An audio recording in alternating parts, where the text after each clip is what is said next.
Maker in the early morning mist of Thanksgiving Sunday. It was pretty much surprise all around. I did not have a natural death unless you're of the belief everything happens as it's supposed to. If so, for my 76 years, I've been walking towards this final moment when death met me in the brilliant maple woods on the verge of the village of Three Pines. I had fallen spread eagle as though making angels in the bright, brittle leaves.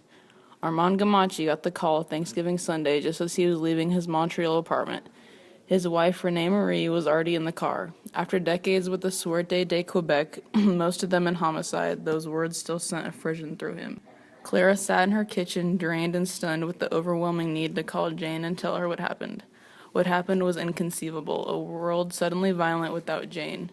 Without that touch, that comfort, that kindness, Clara felt that someone was scooped not just her heart, but her brain right out of her body. How is that possible? Clara wondered, looking down at her hands folded neatly in her lap, that my heart could still beat.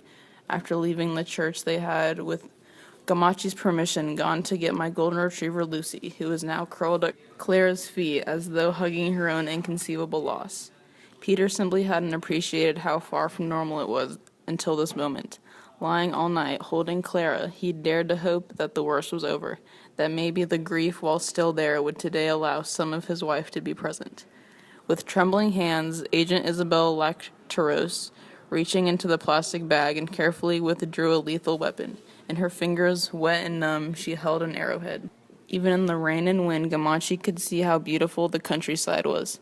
The maples had turned deep reds and orange, and leaves blown down the storm were spread down the road and gully like a tapestry.